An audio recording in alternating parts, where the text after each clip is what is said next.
A Marine and a Bobcat face off and somehow start their first argument. A rescued Bobcat who refuses to stop arguing, and a Marine who never expected a second chance. Neither saw their lives changing on a foggy Blue Ridge morning. But when Rascal found his voice and Jack found his match, their unlikely bond grew into a story you won't be able to forget. Jack Rourke woke to the sharp ring of his phone slicing through the quiet of his cabin, a sound that always felt like someone reaching into his sleep and pulling him out by the collar. The red digits on the nightstand glowed 4:17 a.m., the hour when most trouble chose to arrive. He rubbed a hand over his face, trying to push away the heaviness that never really left him these days. Outside, the Blue Ridge fog pressed against the windows, thick and unmoving, as if the world had forgotten how to breathe. The phone buzzed again. He reached for it, expecting some wrong number. Maybe a neighbor's loose cow wandering into the road again. Instead, he saw the name, Shannon Hale. The forest ranger didn't call unless something in those woods demanded attention. He answered with a low, tired, "Yeah?" Her voice came through, too alert for that hour. "Jack, I'm sorry to wake you, but we've got a situation up near Cold Spring Loop. A juvenile bobcat. Hurt pretty bad. Won't let anyone near. Keeps making sounds like it's arguing with people." Jack sat up a little straighter, though his bones protested the movement. "Arguing?" "I don't know what else to call it," she said. "It's not growling, not crying. It's like it's talking back. And it's scaring off the volunteers. I could use your help." Jack exhaled slowly. Wildlife rescues weren't his job anymore. They were something he used to take on when the nights were too long and the memories got loud. Lately, though, he'd been pulling away from the world, letting the isolation settle around him like another layer of fog. But Shannon wouldn't call at dawn unless the animal was in real danger. And a hurt bobcat, especially a young one, could go downhill fast in cold like this. "What's the location?" he asked, his voice already shifting into the calm, clipped tone he used back in the Marines. Shannon gave him the coordinates. "Jack, be careful. It's fogged in thick, and the temperature dropped fast." He ended the call, letting the silence return to the cabin. For a long moment, he sat on the edge of the bed, feeling the stiffness in his back, the ache behind his ribs where old wounds liked to remind him they were still there. He wasn't sure why this particular call bothered him more than the others. Maybe it was the hour. Maybe the mention of that strange, stubborn sound the bobcat was making. Or maybe it was the way Shannon's voice had trembled on the word hurt. With a quiet sigh, he pulled on his worn jeans, his old military jacket, and the flannel shirt that had somehow survived every move since he left the service. The kettle on the stove clicked when he bumped it, but he didn't bother making coffee. Fog this thick made the roads unpredictable, and the last thing he needed was a jittery hand on the wheel. When he stepped outside, the cold hit him square in the chest. The fog clung to the pines like a living thing, swallowing the porch light just inches from where he stood. Jack's breath drifted in slow clouds as he crossed to his truck. The old engine turned over reluctantly, coughing awake like it resented the hour as much as he did. The mountain road narrowed as he climbed, the fog deepening into a pale, ghost-like curtain. His headlights pushed through only a few feet before fading into nothing. Each bend forced him to slow. Each patch of ice made the tires shift with a warning groan. Jack kept both hands steady on the wheel, his jaw tight. He'd driven worse roads in worse conditions, but something about the silence pressing in from all sides put his nerves on edge. He found Shannon's truck parked crooked along the turnout near the trailhead. Her beam of light cut through the fog as she waved him over. When he stepped out, the air felt colder, heavier, as if the woods were holding their breath.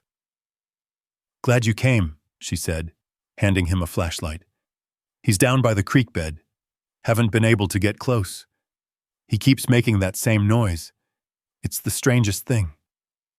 Jack scanned the fog-drenched trees. Anyone else out here? No, they left after he scared them off. So it's just us. Just you, she corrected, giving him a look that bordered on amused. He only yells at me, Jack muttered. Shannon raised an eyebrow. Well, maybe he's your type. Jack didn't smile, but the corner of his mouth twitched. Then the sound came, soft at first, drifting through the fog like a whisper, a sharp, chattering complaint that didn't sound like pain, but like irritation. Pure, indignant irritation. Shannon pointed. There. You hear it? Jack nodded slowly. Yeah. That's not normal. Nope. The bobcat let out another burst of sound, a hiss mixed with something that unmistakably resembled scolding. Jack stared into the fog, a strange unease settling in his chest. What kind of animal, he murmured, argues with the people trying to save it? He stepped toward the creek, the sound growing louder, sharper, more insistent with each step. The fog parted just enough for him to make out a small, trembling shape crouched near the rocks. A wounded bobcat, angry, hurt, and very clearly ready to tell him exactly how it felt about the situation. Jack tightened his grip on the flashlight and moved closer, unaware that this strange little creature was about to change his life in ways he never could have predicted. The fog thickened around them. The forest muffled its breath, and the argument began. At first it was just a sharp, irritated chirr, too bold for a frightened animal, too steady for one on the brink of collapse. Then came another, louder, like a tiny professor scolding him for arriving late to class. Jack slowed his steps, the beam of his flashlight steady as he angled it toward the sound. Through the fog, he finally saw the shape, small, trembling, crouched low near a bed of wet leaves and scattered pine needles. The bobcat's mottled coat was fluffed out in distress, one hind leg twisted at an unnatural angle. But even injured, it held itself like a creature refusing to surrender dignity. Its eyes, wide and bright, locked onto Jack the moment he came into view. And just as he opened his mouth to speak, the bobcat beat him to it with another chattering complaint that echoed through the trees, a sound too full of attitude to be fear. Well, Jack murmured, stopping just a few feet away, you've got opinions. The bobcat didn't back away. Instead, it arched slightly, as if repositioning itself over something. Jack angled his light lower and stilled. Tucked beneath the little creature's body was a small rabbit, limp, barely breathing. The bobcat's front paw rested over it in a protective gesture that made Jack's chest tighten. Even hurt, even freezing, it was trying to keep another animal alive. Shannon whispered from behind him, "That's what it's been doing since we found it. Won't let anyone look at that rabbit." Jack crouched slowly, careful not to spook either of them. The bobcat's ears twitched, eyes narrowing, and it let out another burst of scolding sound, like a parent warning him not to touch something precious. Jack lifted one hand, palm up, letting the bobcat smell the air around his fingers. "I'm not here to take anything from you," he said softly. "Just trying to help." The fog clinged to his jacket, the cold settling deeper into his bones as he watched the bobcat for any sign of surrender. But surrender wasn't in its vocabulary. It shifted forward just enough to cover more of the rabbit, the motion making it wince. Its injured leg quivered, threatening to give out. Yet the little creature hissed out a stubborn, almost offended tone as if blaming Jack for witnessing its weakness. "That's loyalty," Jack muttered. "Wrong species, but I recognize it." He inch-crawled a bit closer, lowering himself until he was nearly level with the bobcat. The animal's nose twitched. Its growl softened but didn't fade. Jack felt the weight of its gaze, sharp and accusing, like a recruit challenging an order just to see what the sergeant did next. He couldn't help the faint tug of a smile at the comparison. "You're a piece of work, aren't you?" The bobcat answered with a chatter that sounded suspiciously like a grumble. Jack eased his jacket off with one hand, exposing the flannel shirt beneath. The temperature bit instantly into his skin, but he didn't flinch. He laid the jacket gently on the ground, then nudged it toward the bobcat. The young predator's ears flicked. It sniffed the fabric, then looked up at him with an expression Jack couldn't name. Half suspicion, half curiosity. Slowly, as if weighing its options, the bobcat lifted itself enough for Jack to see the rabbit more clearly. It wasn't moving. The rise and fall of its chest had ceased. "That little one's gone," Jack whispered. "You did everything you could." The bobcat's posture sagged. It let out a sound so soft, so raw, it almost didn't seem to come from the same feisty creature that had just been scolding him. Jack swallowed against a tightness he hadn't expected. He'd seen that look before. The crushing moment when someone realized they couldn't save the one beside them. "It's okay," he murmured. "You can let go now." The bobcat didn't fight when he reached for the rabbit. It only watched, weary and resigned, while Jack gently set the small body to the side. The animal gave one faint, mournful chirr, almost like a farewell, before collapsing back into a protective curl around nothing. The sight winded him more than the cold ever could. "All right," he said softly. "Let's get you out of here." Shannon moved closer, but Jack raised a hand to stop her. "Let me try," he said. The bobcat's eyes flicked between them. Jack slowly unfolded his jacket and inched it closer. The bobcat hesitated, lifted its head, and released another cluster of chirps, less argumentative now, more like it was asking him a question. "I'm right here," Jack answered. The little creature finally eased itself onto the fabric, trembling with every movement. As Jack wrapped the jacket around its small frame, it let out a weak rattle of protest, one last complaint to mark the moment. He chuckled under his breath. Yeah, I know. You're not done telling me off." He lifted the bundle carefully.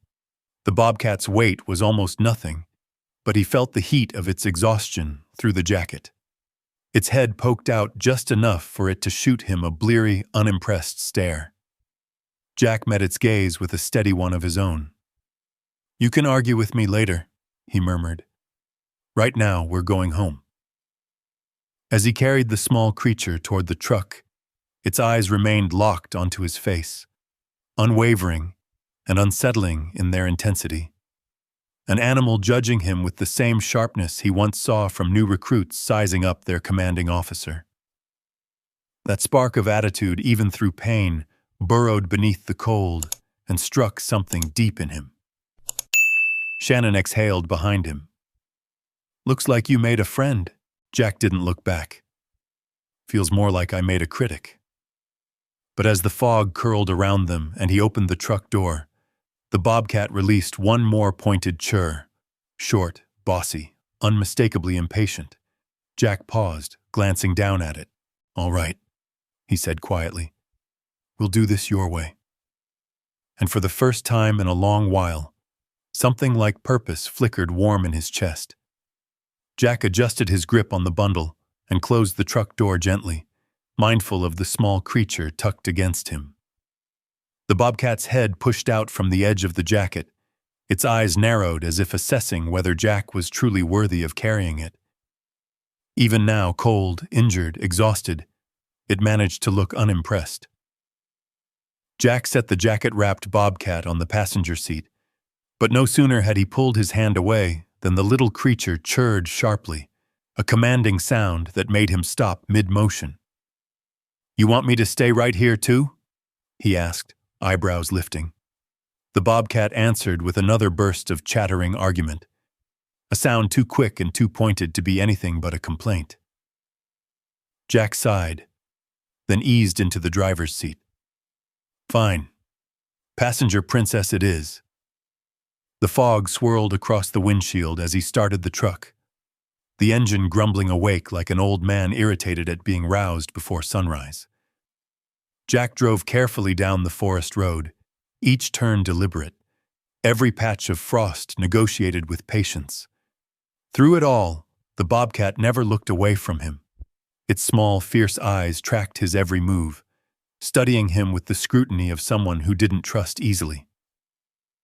"I get it," Jack murmured. "Cautions kept me alive, too."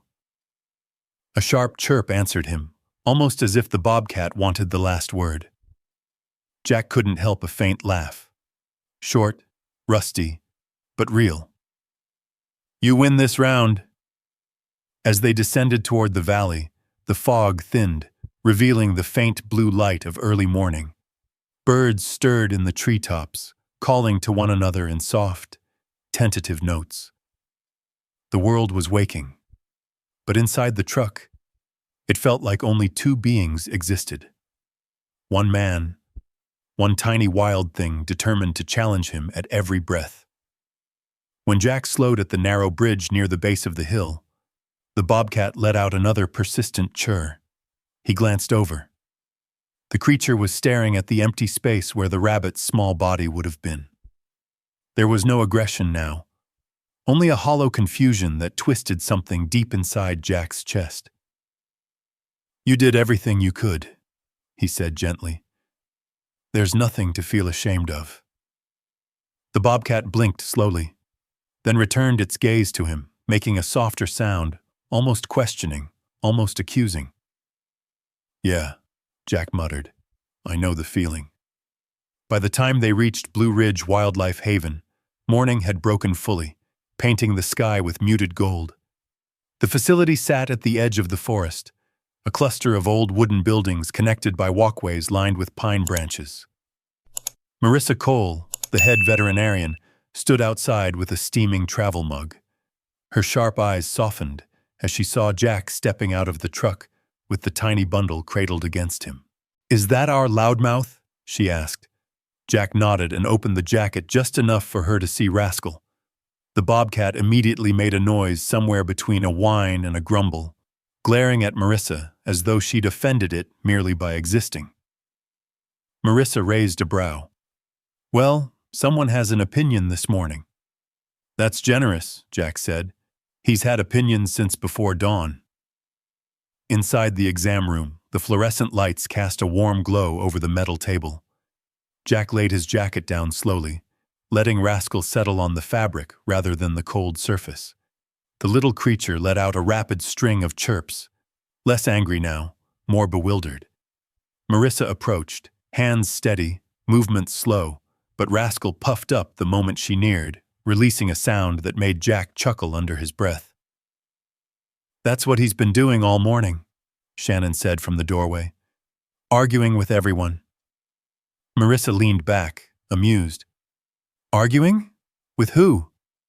"With me. With Shannon. With the fog," Jack said. "I think he yelled at the truck at one point." Rascal responded with an annoyed chatter, as if correcting Jack's storytelling. Marissa laughed. "Well, that's a first. Most kittens his age barely make a sound." She examined the injured leg, murmuring softly as she worked. Rascal hissed once, not out of fear, more like a warning about touching without permission. Yet every time Jack spoke, even a word, Rascal shifted toward his voice as if magnetized. "You've got a shadow," Marissa said, glancing up at him. "And a demanding one." Jack shrugged, though the warmth in his chest betrayed him. "Don't look at me. He chose this arrangement." Rascal chirped again, louder, as if emphasizing his authority on the matter. Shannon folded her arms, trying not to smile. "Well, he's definitely chosen someone. He's been quiet with everyone else." Jack shook his head. "Quiet isn't the word I'd use." The bobcat stretched forward with a sudden, tiny swipe of its paw, not to scratch, but to tap Jack's hand, as though scolding him for misrepresenting the facts. Marissa raised a brow. "He's correcting you?" Jack snorted. "Yeah, that tracks." Marissa stepped back, giving them both a moment. "His injuries are manageable. Some swelling, a possible sprain. He's dehydrated, but that's fixable. Whatever happened out there, he survived because he's stubborn. She looked between them. Sound familiar? Jack didn't answer, but Rascal did, a proud chirp that filled the room. Shannon chuckled. There it is, another Marine in the making. Jack rubbed the back of his neck. Please don't encourage him. Rascal huffed again, as if insisting he needed no encouragement to boss Jack around. When Marissa prepared the small splint and wrapped Rascal's leg, the bobcat tolerated it, but kept its eyes glued to Jack, firing off occasional irritated chirps whenever. She tightened the bandage. That's enough, Jack murmured. She's helping you. The bobcat's ear flicked, and it quieted, almost instantly. Marissa paused. He listens to you. Not sure that's what I'd call it. No, Shannon said, grinning. He argues with you, but he listens. Jack sighed, though the sound carried a softness he didn't try to hide. Stubborn little guy. Rascal responded with a quick, decisive chirp. Jack nodded. Exactly. When the exam finished, Marissa placed a soft blanket over the bobcat. He'll need time. Rest, food, patience. Jack looked down at Rascal, who was staring up at him with a mixture of defiance and trust. Yeah, he said quietly. I can manage that. Marissa gave him a thoughtful look. Be careful with this one. Sometimes the wild ones choose their person. And once they do, they don't let go easily. Rascal chirped sharply, as if to agree, and Jack felt something shift inside him. Something he hadn't felt in a long time. Something dangerously close to belonging. He reached out, letting his fingers rest near Rascal's paw. The bobcat didn't pull away. Instead, it pressed its paw gently into his hand, one more pointed reminder of who was really in charge of this partnership. All right, Jack whispered. I hear you. The bobcat blinked, satisfied, and let out a final soft chirr, one that sounded unmistakably like triumph. And just like that, the clash between two stubborn souls found its beginning. Jack scooped the little creature back into his jacket, careful to steady its injured leg, and nodded to Marissa before stepping out of the exam room. The early morning light outside had brightened into a muted gold, filtered through thin winter clouds. The world seemed quieter now, as though the forest itself was pausing to watch the unlikely pair make their way across the walkway toward his truck. Rascal shifted inside the jacket, poking its head out to observe every detail with sharp, curious eyes.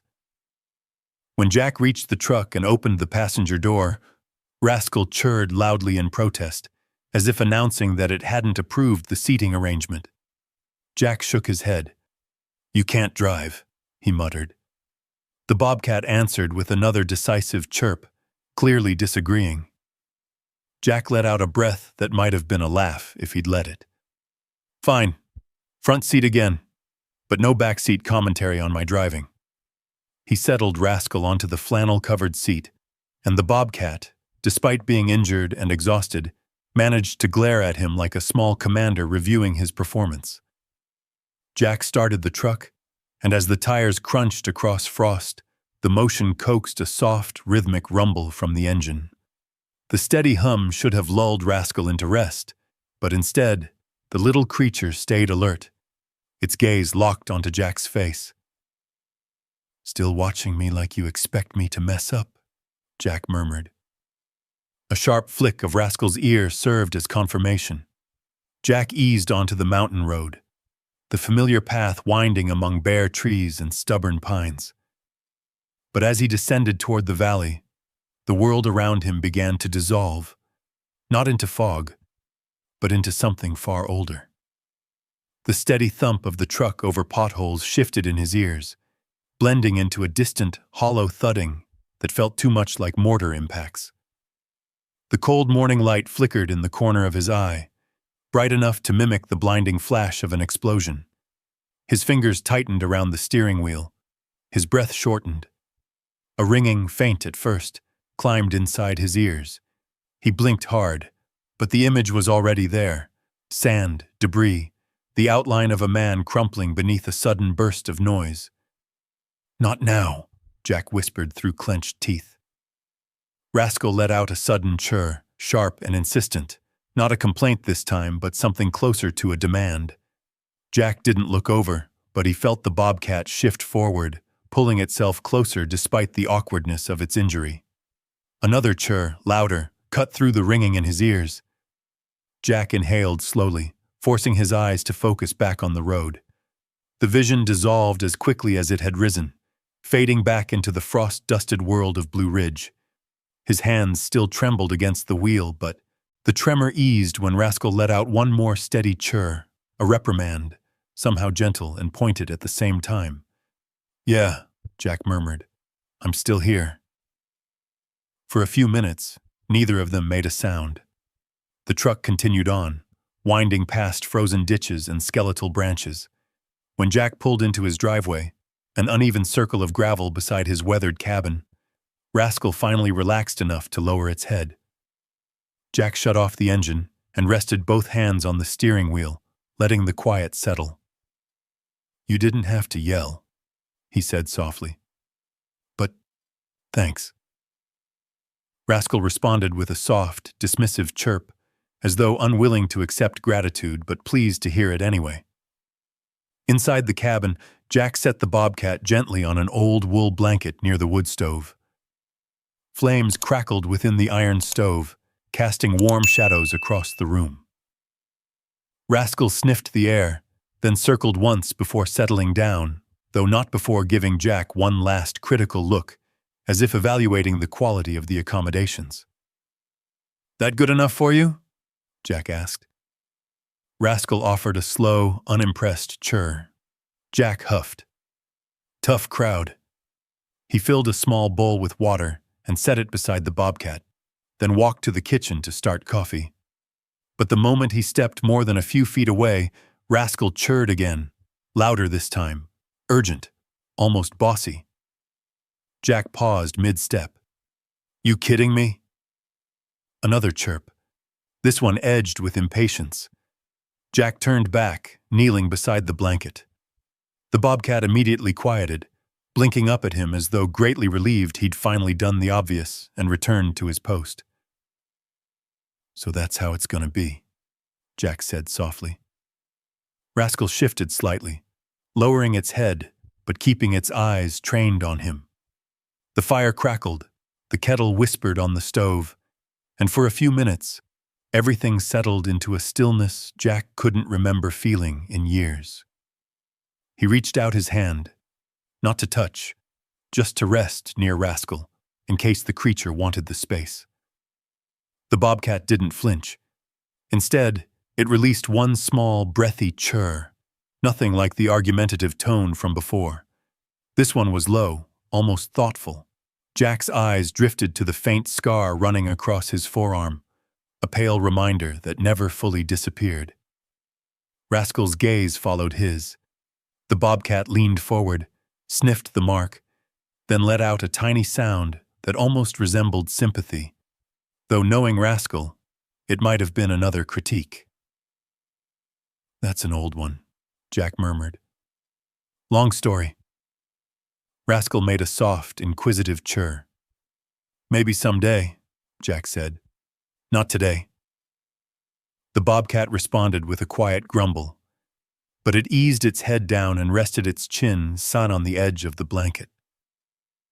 Slowly, so slowly Jack almost missed it, the creature's eyes drifted shut. He stayed beside it until he was certain Rascal had fallen into a healing sleep, the kind only warmth and safety could provide. Jack rose carefully and moved to the window, watching as pale sunlight crept across the treetops. For a moment he stood there, arms folded, breathing in the peace of the morning. But beneath that stillness, something stirred, a memory, a fear, a question he didn't dare give voice to. He looked back at Rascal, curled small and stubborn on his blanket. "Why you?" he whispered. "Why'd you have to look at me like that?" The bobcat blinked awake just long enough to chirr one more time. Quiet, steady, almost reassuring, before drifting off again. Jack softened. "Yeah," he murmured. "I hear you." Outside, the frost melted slowly on the roof. Inside, the warmth of the stove filled the cabin. And for the first time in years, Jack felt the faintest hint of something loosening inside his chest, like a door that had long been stuck beginning to give. He didn't know it yet, but in that small, stubborn bobcat, he had just found the one creature wild enough to confront his past, and persistent enough to argue with him until he faced it. By late morning, Rascal had woken from his nap with all the attitude of a king disturbed from royal slumber. The moment Jack stepped away to put on his boots, the bobcat unleashed a string of offended churs, demanding his immediate return. Jack paused mid-lace and looked over his shoulder. "You're 3 pounds of trouble, you know that?" Rascal answered with a chirp so sharp it could have been translated as, "And you're late."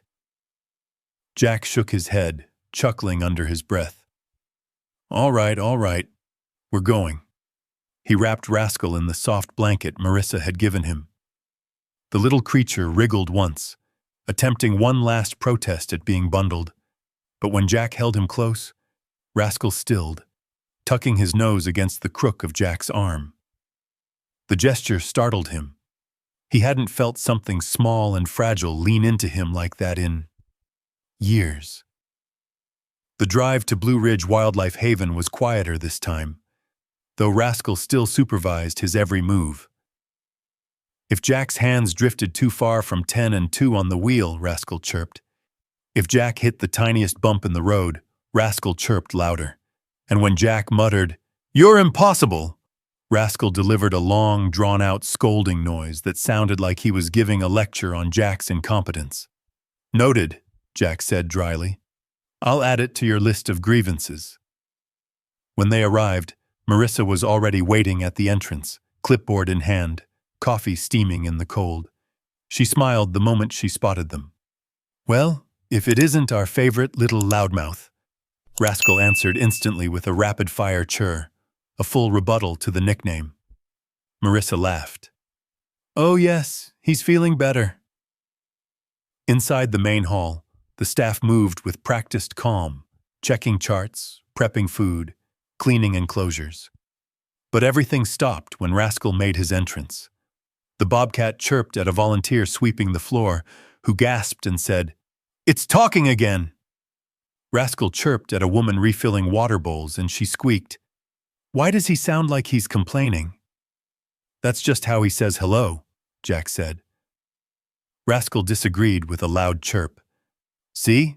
Jack added. "He disagrees with everything." Marissa motioned them toward an open exam bay. As Jack set Rascal down, the bobcat instantly spun around and latched tiny claws into the blanket, refusing to be separated from Jack's hands. Marissa raised a brow. "He's attached." "More like he's convinced nobody else can do anything right," Jack replied.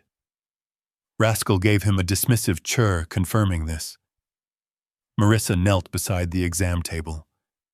"Let's take a look." She moved slowly, giving Rascal time to observe her, but when she touched his bandaged leg, he let out a huffing chirp that carried the unmistakable tone of, "Watch it, lady." Marissa snorted. "He's dramatic." Jack crossed his arms. "He gets that from you." Rascal glared at him and chirped one loud, offended note. Several volunteers poked their heads in. "Is he arguing again?" one whispered. "He argues with everyone," another said. "Except Jack." Marissa shot Jack a sideways glance. "Well, he's chosen you." "That's not—" Jack started. But Rascal chirped, long and triumphant, cutting him off like a tiny, furry lawyer objecting in court. "Fine," Jack muttered. "Point taken." After the exam, Marissa placed Rascal gently back into Jack's arms. The bobcat melted instantly against him, purring in short bursts that sounded like broken engine sputters. It was the closest thing to affection Jack had ever heard from him. "See?" Marissa said. "This is what trust looks like." Jack didn't answer. He couldn't. The word trust hit too close, stirring something fragile he wasn't ready to examine. Shannon walked in with a stack of folders. Good news. No fractures on the X-ray. He just needs rest and someone patient enough to deal with all that attitude. Rascal chirped sharply. Shannon smirked. Oh, he heard that. Jack shifted the bobcat higher in his arms. I can take him home after paperwork? You can, Marissa said. But he's going to need follow-up care. And since he refuses to communicate with anyone but you, Shannon finished the thought. Congratulations, Jack. You've been drafted. Several volunteers chuckled. Jack felt a familiar heaviness stir in his chest. The memory of orders, of duty, of being needed whether he wanted to be or not. But when he looked down at Rascal, the bobcat stared back with a half-lidded, unimpressed expression that somehow steadied him. All right, Jack murmured. I'll stick around. Rascal chirped in approval, then promptly bit the corner of his sleeve, not harshly, but like he was reminding Jack who was really in control here. The rest of the visit unfolded in a blur of instructions, care notes, and gentle laughter from staff who couldn't believe how vocal the little bobcat remained. Every sound Rascal made drew smiles. Every response Jack gave, serious, dry, and unexpectedly warm, deepened the strange magnetic bond between them. By the time Jack carried Rascal back out to the truck, the sun hung low enough to cast long beams of gold across the gravel. Rascal tucked himself into the crook of Jack's arm once again, offering a soft chirr that lacked its usual sass. You tired? Jack asked. Rascal blinked slow and rested his head against him. For a moment, just a moment, Jack let himself imagine that this was what peace felt like. Not silence, not isolation, but the quiet companionship of something wild choosing to stay. He opened the truck door, careful not to jostle the small creature, and settled Rascal inside. As he circled to the driver's side, he caught his reflection in the window. Tired eyes, worn face, but a hint of something softer there too. Something alive. Something hopeful. He sat down, closed the door, and glanced at Rascal. Ready to go home? Rascal chirped once. Short, final, commanding. Jack nodded. Yeah, I hear you. And together, they started the journey toward a future neither of them yet understood. The road home was quiet except for the steady hum of the engine and the soft rustle of Rascal shifting beneath his blanket. The bobcat watched the passing landscape with half-lidded eyes, the rhythm of the ride easing the tension in his small body. Jack drove slower than usual, mindful of the creature beside him, though Rascal, predictably, commented on every bump in the gravel with a sharp, offended chirr. I know, Jack muttered. Bad road. I'll write the county about it. Rascal chirped again, longer this time, as if pointing out that Jack had said that before and never followed through. You keep score too, do you? Jack asked. A decisive chirp, judgment delivered. By the time the truck rolled into the clearing beside the cabin, the sun had dipped low, spilling warm streaks of gold across the pine needles and fallen leaves. The air felt still, the quiet so complete Jack could hear his own breath as he lifted Rascal gently from the seat. The bobcat tensed for a moment, then relaxed into his arms with a soft exhale that brushed against Jack's sleeve. Inside the cabin, Jack laid Rascal on the thick wool blanket near the stove and added 2 more logs to the fire. The warmth spread quickly, chasing away the mountain chill. Rascal adjusted himself with exaggerated grumbles, each movement accompanied by a chirr that sounded like commentary on Jack's housekeeping skills. Oh, you don't like the blanket placement? Jack asked dryly. Rascal chirped twice, sharp, complaining. Noted, Jack replied, shifting the blanket half an inch just to see if the bobcat would acknowledge it. He did, with another chirp of what could only be described as satisfaction. Jack stared at him. You have opinions about interior design? Rascal blinked slowly, entirely unbothered. Jack moved to the kitchen to heat leftovers. But the moment he stepped more than 4 feet away from Rascal, a loud succession of bossy churs filled the cabin. Jack stopped mid-step, turned, and saw Rascal sitting upright, tail flicking, ears angled forward, eyes fixed on him with unmistakable disapproval. "You just got here," Jack said. "You can't already be yelling at me for walking." Rascal chirped louder. "Well," Jack sighed, "I guess you can." He returned to the blanket and sat beside the bobcat. Rascal leaned into him. Not much, just a slight shift of weight, but enough to tell Jack he'd done the right thing by sitting down. The little creature let out a softer sound, not quite a complaint, not quite approval, but something in between.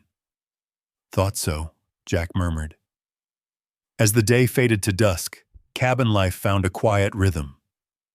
Rascal dozed in short bursts, waking only to chirr at Jack whenever he dared to move. Jack tried to read, but Rascal chirped disapprovingly every time he turned a page, too, loudly. He tried to warm soup, and the bobcat chirped again when Jack rattled the spoon. "You run a tight ship," Jack said. A curt chirp confirmed it. Later, Jack sat cross-legged near the stove, poring over the care instructions Marissa had given him. Rascal shifted, dragging his good paw across the blanket toward Jack's leg, tapping him in a slow, deliberate motion. Jack looked up, startled by the gentle touch. "You need something?" Rascal chirped a low, meaningful note, then tapped him again. Jack hesitated for a moment before extending his hand. He didn't touch Rascal, just offered it, palm open and still. Rascal sniffed it, then set his small paw directly onto Jack's fingers, resting it there like a tiny claim. Jack's breath hitched slightly. "All right," he whispered. "I'm here." Rascal released a soft, breathy chirr that felt different from the others. Less attitude, more acknowledgement. The sound reached something deep inside Jack, something he'd thought long dead since Afghanistan. The firelight flickered across Rascal's face, softening the sharp lines of his wild features. In that moment, he didn't look like a creature rescued from the brink. He looked like a creature choosing a companion. Night settled fully, and with it came the kind of mountain silence that could either comfort or destroy a man depending on what lived in his memory. Jack had known nights where silence meant danger, where the absence of sound told him something terrible was waiting to strike. But tonight, as Rascal's quiet breaths mingled with the crackling of the fire, the stillness felt different, gentler, safer.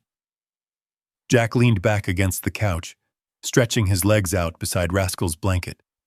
The bobcat shifted just enough to press the side of his body lightly against Jack's boot, as if to ensure he stayed put. Jack didn't move. "All right," he murmured. "You win." Rascal made no sound this time.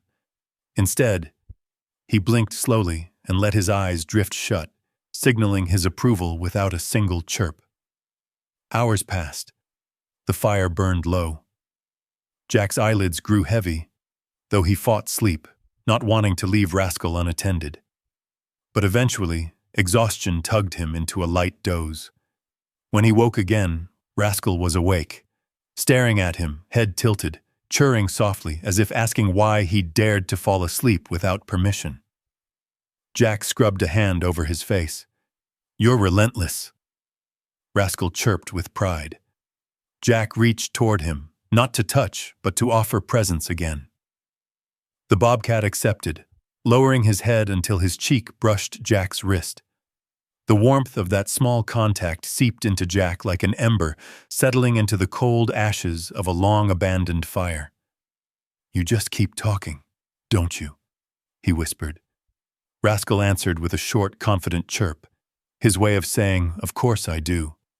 And so the days began their new rhythm, shaped by a wild creature who believed every moment was a conversation, every silence an opportunity to complain, and every breath a chance to argue his point. It was ridiculous. It was exhausting. It was strangely comforting. Jack didn't fully understand it, not yet. But Rascal's voice, raspy, stubborn, insistent, had already woven itself into the quiet corners of his life, filling spaces he didn't even know had gone empty. And as Rascal drifted back to sleep beside the fading fire, Jack knew one thing for certain. This small, opinionated bobcat wasn't done talking, not by a long shot. The next morning came slower than most, the kind where the mountain light hesitated at the tree line before finally spilling across the cabin floor. Jack woke to the sound of soft, rhythmic churs, quiet but insistent, like someone clearing their throat just loudly enough to make a point.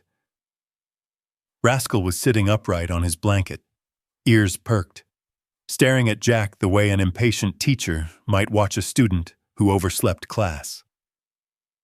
Jack rubbed a hand over his face. "Already?" Rascal chirped again, sharper. Jack swung his legs over the edge of the cot and stretched. "Fine. I'm up." Rascal huffed a note of satisfaction, then immediately started grooming himself with the exaggerated elegance of a creature who fully believed he ran the household. Jack lit the stove, started the kettle, and opened the curtains. Pale sunlight washed over the wooden planks, warming the chilled air. Rascal chirped disapprovingly when Jack stepped too far into the kitchen. Jack turned. "I'm allowed to walk." Rascal disagreed loudly. Jack rolled his eyes. "You're going to be a handful today, aren't you?" The bobcat's extended chirr answered for him. Jack brought over a small dish of warm broth, careful to keep his movements slow. Rascal sniffed the bowl, chirped once, a short critique, then began lapping. Jack sat on the floor beside him, leaning back on his hands while the fire crackled behind them. For the first time in years, he felt no urgency to be anywhere, no invisible pressure closing in on him. Just the sound of Rascal eating and the low hum of the mountain morning. After finishing, Rascal lifted his head and stared at Jack again, blinking once in that slow, deliberate way that felt more like communication than any sound he'd made. Jack reached out, not to touch, but to rest his hand near Rascal's paw. The bobcat didn't retreat. Instead, he placed one small paw deliberately onto Jack's wrist. Jack froze. Rascal leaned in, nose twitching, and pressed the soft tip of his muzzle directly against the pale scar that cut across Jack's forearm. The touch was surprisingly gentle, warm, lingering long enough for Jack's breath to catch. "Hey," Jack whispered, the word barely more than breath. Rascal didn't chirp this time. He didn't complain, didn't argue. He simply held there, studying the mark like it was a story he somehow already knew. Jack swallowed hard. "That's an old one," he said softly. "Long way from here." Rascal pulled back just enough to look at him, eyes dark gold, curious, steady. Then he lowered himself onto Jack's wrist, resting his head there as if claiming the place. Jack stared at him, stunned. Most people didn't dare get close to those scars. Some pretended not to see them. Others stared too long.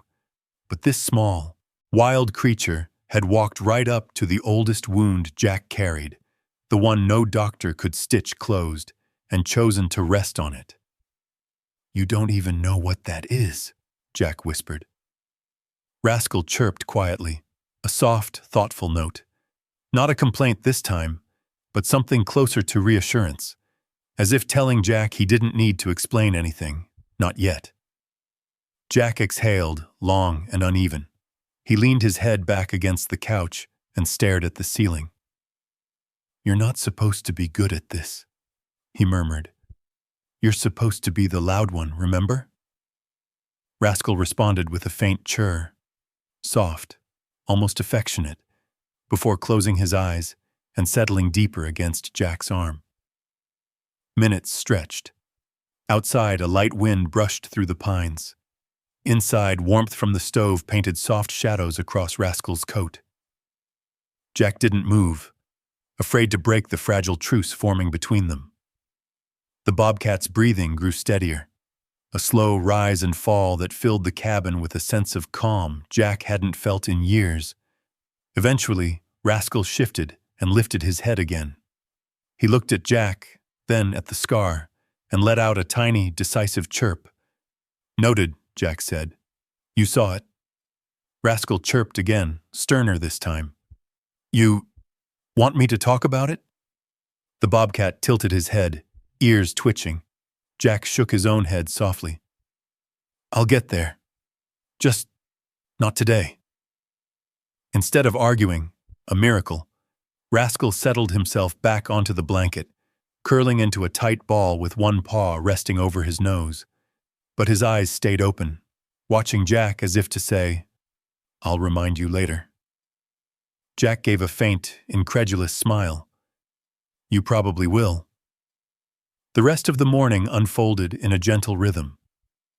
Jack read aloud from an old paperback, his voice steady, the fire popping occasionally in reply. Rascal, with his head resting on the blanket, chirped whenever Jack mispronounced a word or paused too long between sentences, offering corrections like a tiny, furry editor. Jack didn't mind. The interruptions were comforting, filling the spaces that used to hold silence heavy enough to crush him. When the phone rang, unexpected and sharp, Jack flinched. Rascal's ears shot up instantly. Jack answered with a wary, "Yeah?" It was Marissa. "Just checking on our little debate champion."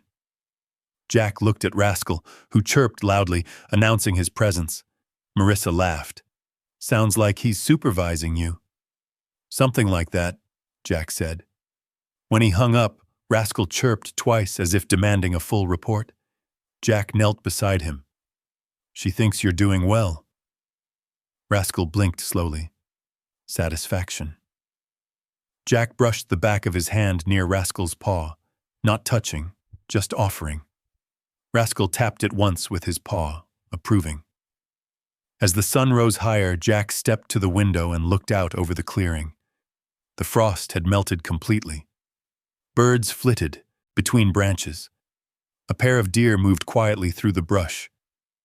Life breathed in every direction.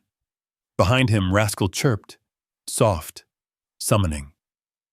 Jack turned. "I'm right here." Rascal held his gaze with a depth that startled Jack. Somehow, in that small, defiant creature, he found the same stubborn will he'd once relied on to survive. A will that refused to be quiet. A will that argued with the world rather than surrender to it. Jack crossed the room and sat beside him again. Rascal leaned into him, just slightly, just enough, and Jack understood. This wasn't just a wild animal asking for care. It was a battered soul recognizing another. Two stubborn spirits, both scarred, both loud when afraid, both learning, slowly, what trust felt like. Jack rested his hand near Rascal's paw again. Rascal chirped once, gentle, final, full of meaning. And for the first time in years, Jack didn't feel alone. The warmth of that moment lingered well into the afternoon, settling quietly between them like a truce neither had spoken, but both understood. Outside, faint clouds gathered over the Blue Ridge peaks, but the day still felt calm, almost peaceful. Jack spent part of the afternoon patching a loose board near the front step while Rascal perched on the windowsill, offering constant commentary. Every time Jack's hammer struck, Rascal chirped sharply, as if critiquing the angle, the force, or the entire operation. Jack laughed under his breath. "You know," he called toward the window, "you're not licensed to supervise home repairs." Rascal chirped again, louder. "Yeah, I figured you'd say that." Jack shook his head, smiling as he drove in one more nail. For a moment, the world felt simple. Just a man, a stubborn little bobcat, and a home settling into the rhythm of two lives finding each other. but storms rarely announce themselves until they're close. By late afternoon, the wind shifted. A strange pressure settled in the air, thick and uneasy, like the forest itself had stopped breathing. The clouds lowered fast, bunching together in heavy rolling shapes that swallowed the light. The temperature plunged. Jack stepped out onto the porch, scanning the sky. "That's coming in quick," he muttered. Behind him, Rascal let out a questioning chirr. Jack turned. "Storm's nothing to worry about. We'll ride it out." The bobcat didn't seem convinced.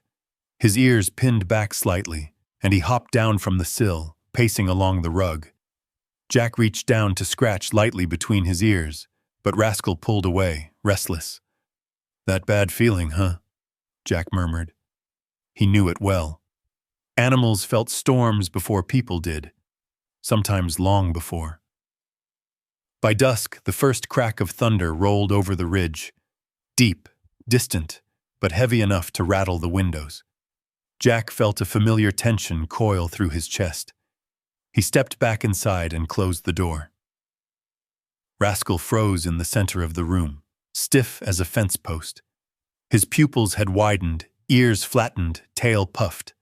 A soft, trembling chirr escaped him, nothing like his usual argumentative tone. Jack lowered himself slowly. "Hey, it's all right. Just weather."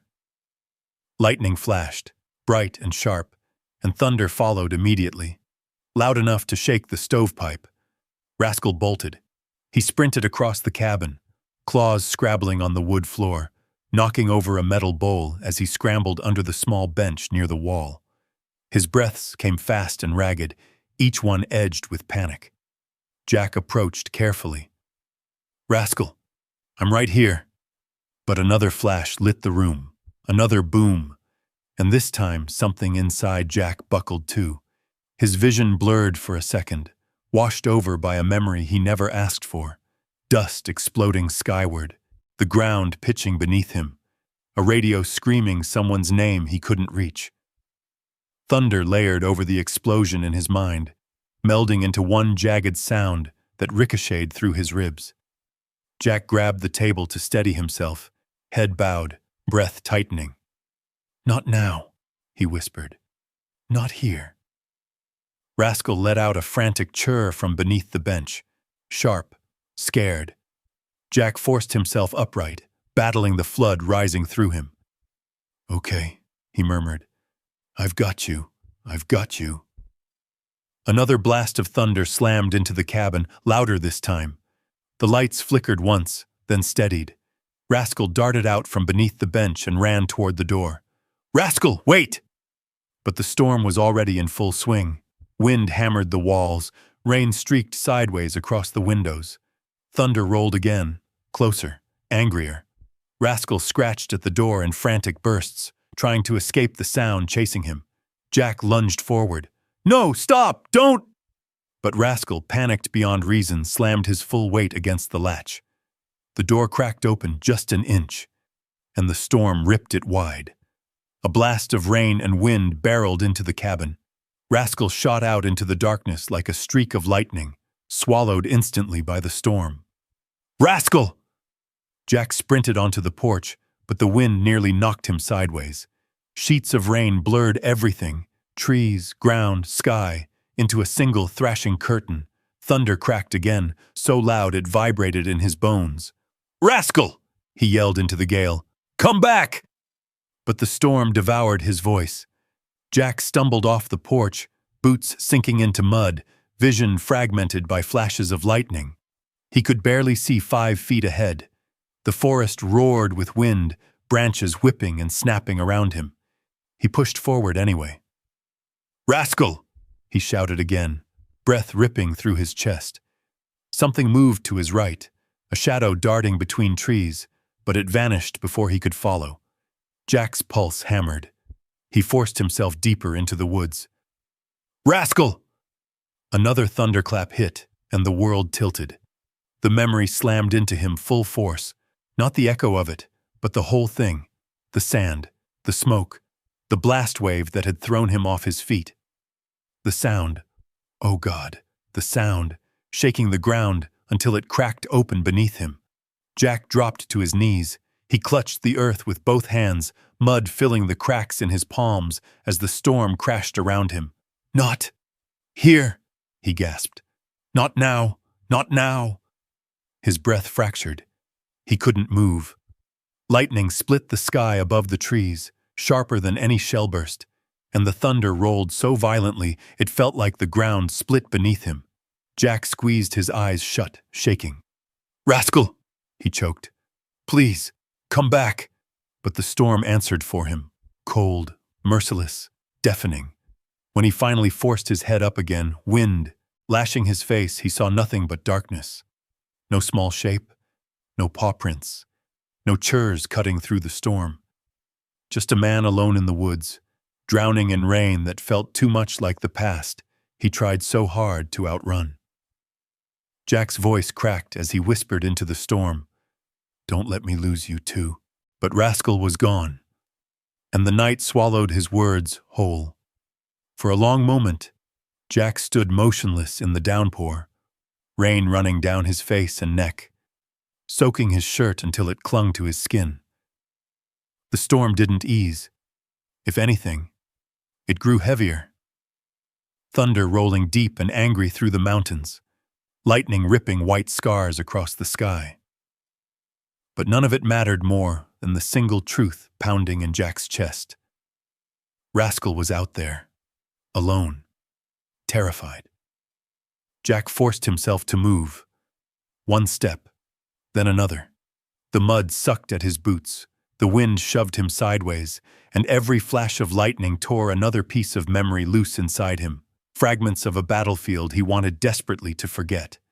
But he shoved forward anyway, gripping a low branch to steady himself. "Rascal!" His voice cracked through the rain. "Where are you?" No reply. Not even a faint chirr. Branches whipped across his sleeves, snagging the cloth. He pushed deeper into the woods, scanning every shadow, every stump, every fallen log. Rascal was fast, but he was hurting. He wouldn't make it far.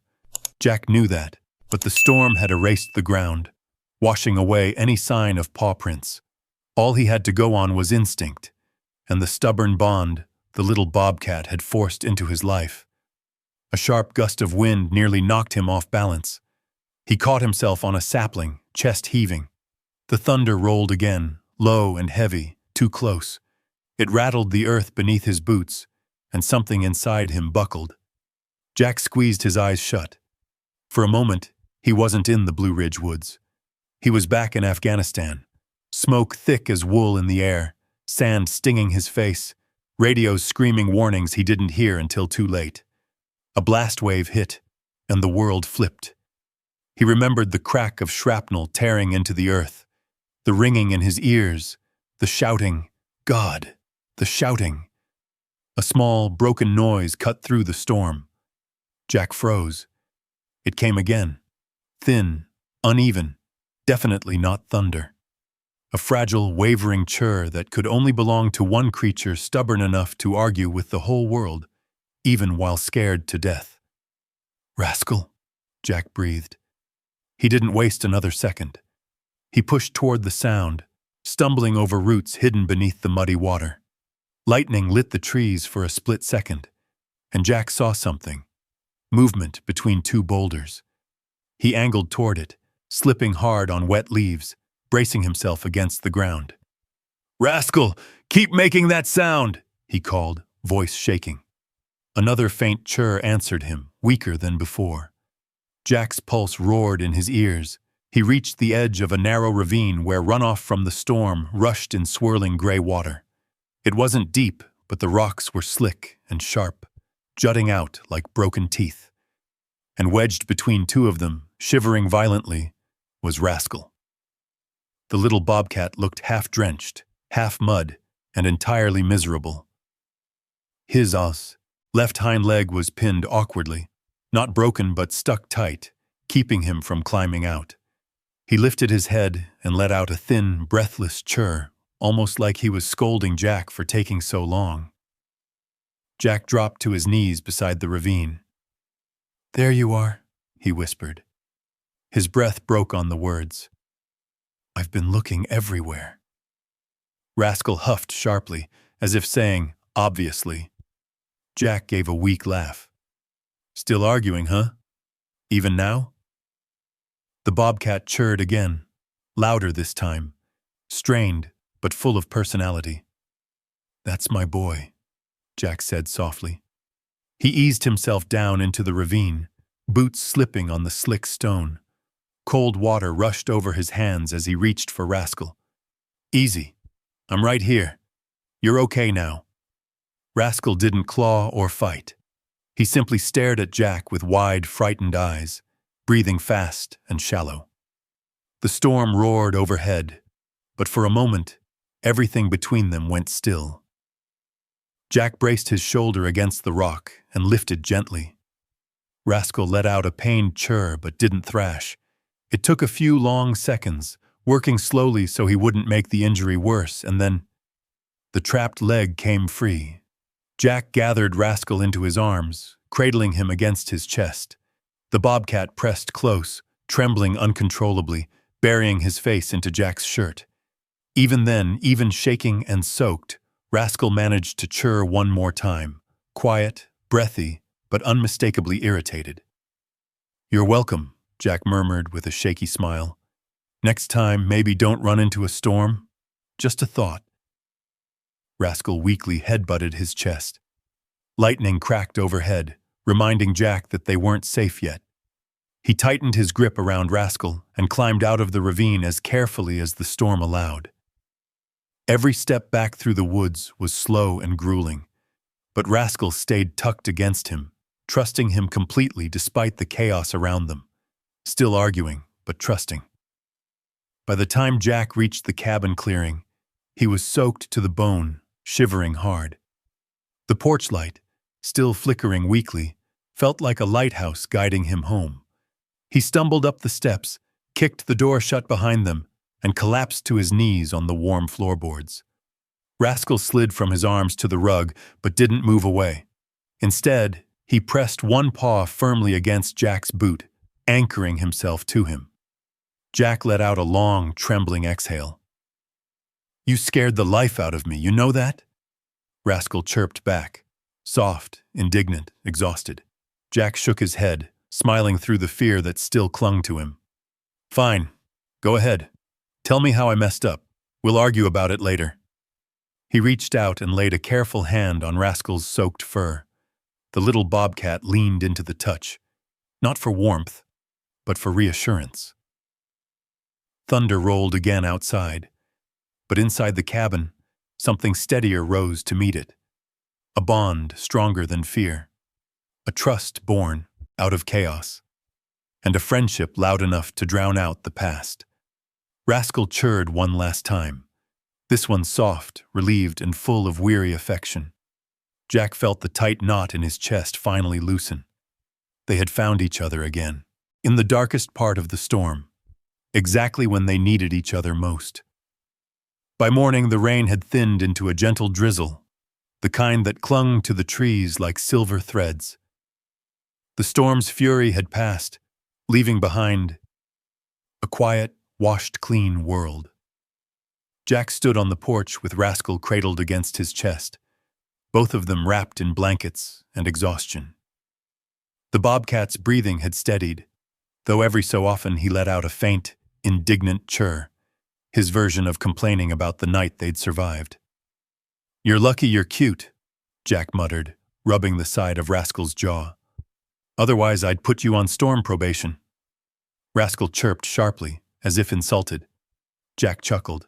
Yeah, you've got opinions. I've noticed. By noon, the sky finally opened to a soft, cool brightness. Shannon's truck rumbled down the gravel road, stopping near the cabin. She hopped out, boots splashing lightly in the leftover puddles.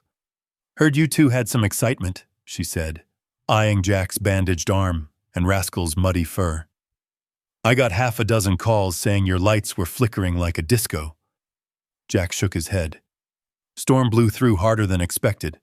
Rascal panicked. Shannon crouched to Rascal's level. And you ran off, huh? Made Jack chase you through half the mountains? Rascal chirped once, short, sharp, and very much like a rebuttal. Shannon laughed. Oh, don't give me that tone. I've dealt with bobcats before. None of 'em sass like you. Rascal sashayed behind Jack's leg as if offended. He's fine, Jack said, but his eyes lingered on the little bobcat with something deeper than relief. He just gets loud when he's scared. Shannon straightened.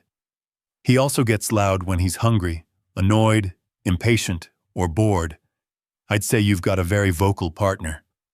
Jack smirked. Tell me about it. Rascal chirred loudly, as if insisting on the final word. Shannon pointed a thumb toward her truck. Marissa wants you both at the Wildlife Center. She wants to check that leg and maybe start some early mobility work. Jack nodded. We'll head over. The drive was quiet. Rascal perched across Jack's lap like a small, stubborn king surveying his temporary kingdom. Every bump in the road earned a grumble. Every stop sign got a chirr. And when Jack turned too sharply onto the gravel lot, Rascal let out a drawn-out sound that could only be described as dramatic disapproval. Oh, knock it off, Jack muttered. I'm driving a truck, not a hovercraft. Rascal chirped again, longer. Yeah. Send your complaints to management. Inside the Blue Ridge Wildlife Haven, staff members paused the moment Jack entered with Rascal in his arms. A few burst into soft laughter. There he is, one volunteer whispered. The opera singer. That's our loud boy, another added. Rascal puffed up proudly, at the attention. Marissa Cole approached, her smile gentle but knowing. Let me guess, she said, lifting Rascal from Jack's arms with practiced ease. He's been making sure you don't forget he has feelings? You have no idea, Jack said. Marissa chuckled. He's a bobcat, Jack, not a houseplant. They're expressive. He argues, Jack corrected, constantly. Marissa turned Rascal's hind leg gently, checking the muscle. Good news. He didn't worsen the injury, just strained. A few days of light movement and he'll be fine. Rascal chirred loudly toward Jack, as if demanding confirmation. Don't look at me, Jack said. You're the one who ran headfirst into a storm. Rascal chirped again, higher-pitched, indignant. Volunteers exchanged amused looks. Marissa smiled. If he keeps this up, you two might end up a comedy act. Don't encourage him. But Rascal chirred once more, proud and loud, as if accepting an award. Marissa stepped back. All right, let's try walking practice. She led them outside to the training yard, a small fenced area with ramps, padded steps, and a low platform built for rehabbing injured wildlife. Jack stood nearby, arms crossed, waiting for Rascal to try something reckless again. Marissa set the bobcat down. All right, Rascal, slow and steady. Rascal sniffed the yard, wriggled his shoulders, stretched both front paws, then turned back toward Jack and chirred loudly. Don't start, Jack warned. Rascal chirped again, louder. Marissa raised a brow. What's he saying? Oh, he's mad he has to exercise, Jack replied. He thinks he's above physical therapy. Rascal made a deep, almost growling chirr, clearly offended. See? Jack pointed. He thinks I'm the problem. Marissa snorted. Well, motivate him. Jack crouched. Rascal, walk! Rascal chirped. That's not walking, Jack said.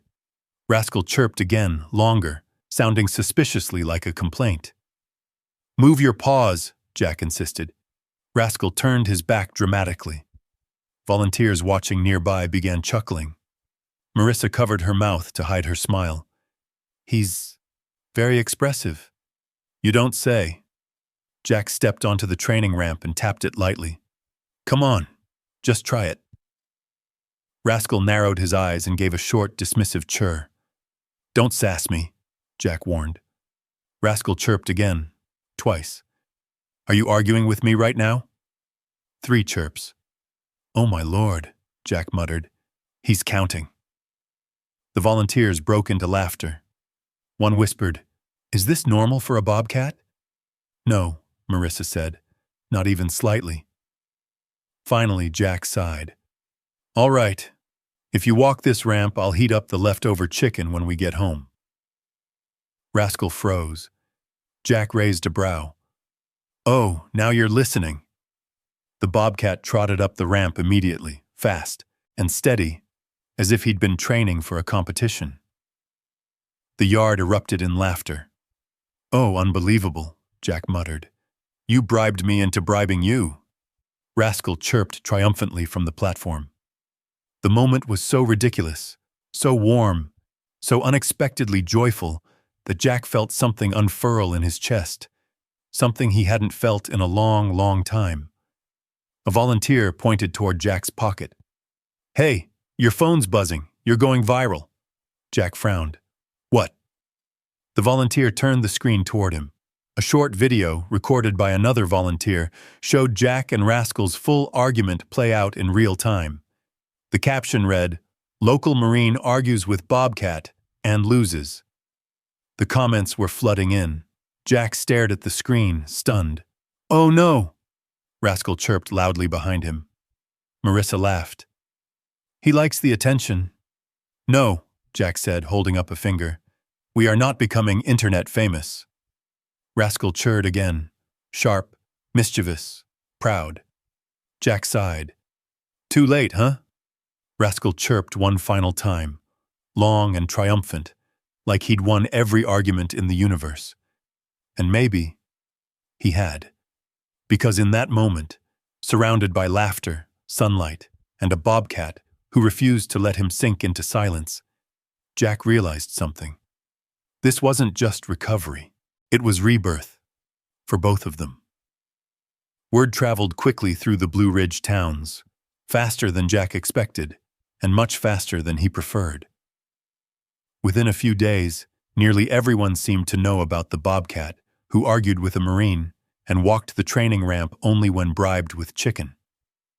At the feed store, strangers nodded at Jack. At the gas station, someone shouted, "Hey, you're the bobcat guy." Even the pastor mentioned them during Sunday service, calling their bond a reminder that stubborn hearts can still find each other. Jack didn't know how to feel about all that attention, but Rascal loved it. Every morning, the bobcat strutted out onto the porch like a celebrity greeting fans.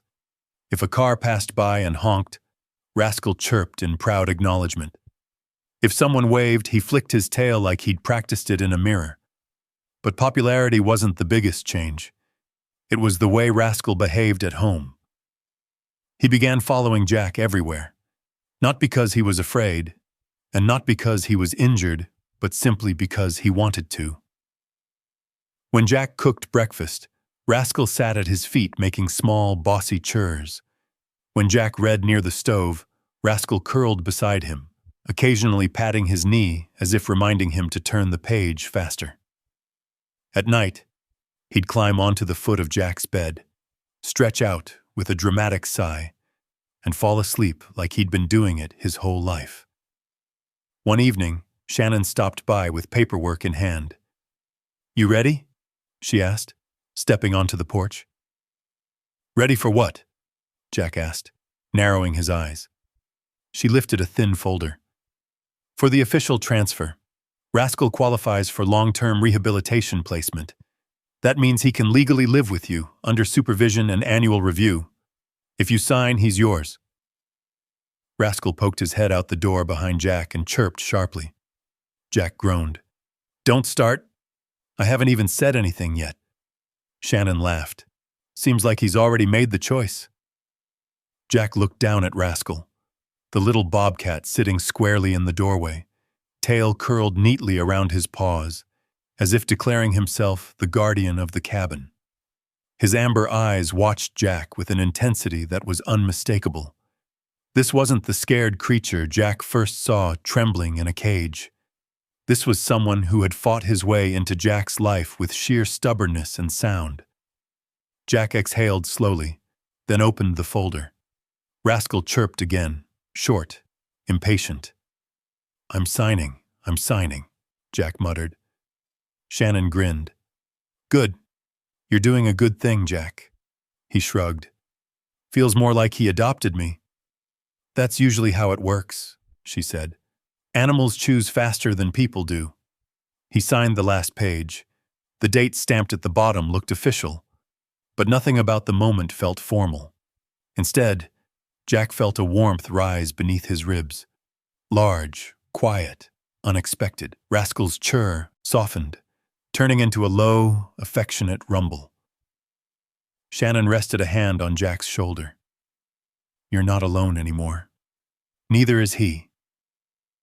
Rascal immediately chirped loudly at her. She raised both hands. Sorry, Rascal. I'll rephrase. You're both annoying together. Rascal huffed, offended. Jack snorted. He's going to remember that. As Shannon drove off, Jack leaned against the porch rail while the dusk settled into soft lavender over the trees. Rascal nudged his boot with one paw. You want inside? Jack asked. Rascal chirped. You want dinner? Another chirp. You want chicken? Rascal chirped 3 times fast. Jack shook his head. Yeah, okay. Guess we're celebrating. Inside, as the pan sizzled and the cabin filled with the warm smell of cooked meat, Jack felt a strange but welcome ease in his chest. Not excitement. Not relief. Something quieter. Belonging. He plated Rascal's food first. The bobcat trotted over, sniffed it carefully, then chirped in approval before eating with steady enthusiasm. Jack sat down beside him. So what does this make us? A team? A family? Or just 2 stubborn fools stuck together? Rascal lifted his head, stared at Jack for a long moment, then padded forward. He raised one paw and tapped Jack's knee, lightly, but deliberately. Then he chirped the same soft sound he used only in their calmest moments. Jack's throat tightened. Family, he whispered. Yeah, that sounds right. Later that night, Jack settled onto the couch with an old flannel blanket draped over his legs.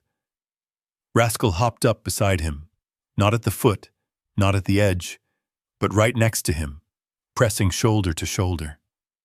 When Jack stopped petting him, Rascal chirped loudly until Jack resumed. If Jack shifted his weight, Rascal chirped again. If Jack paused for too long, Rascal chirped twice, as though demanding he keep his hands busy. You're going to argue with me for the rest of my life, aren't you? Jack asked. Rascal chirred softly, content. Jack let out a deep, warm laugh, the kind that wasn't rusty anymore, the kind that came easy. All right, he said with a smile. I can live with that.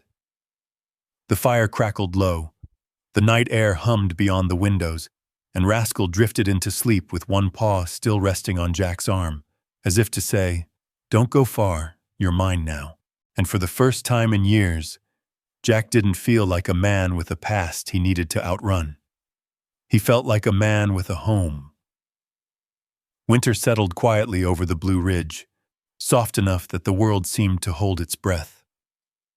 Sunlight filtered through a thin curtain of clouds, brushing pale gold over the trees, the porch, and the small trail Rascal had worn into the snow with his daily patrols. It was a peaceful season, one that Jack had never expected to enjoy again. But life with Rascal had a way of giving back pieces of himself he thought were long gone. Most mornings began the same.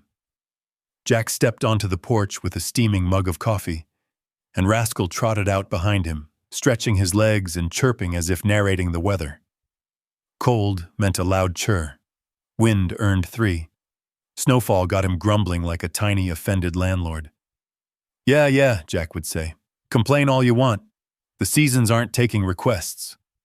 Rascal usually replied with a sharp, sassy chirp that made Jack laugh without even thinking.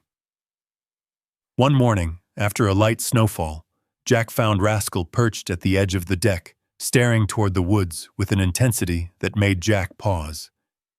See something? Rascal chirred low, not alarmed, just thoughtful.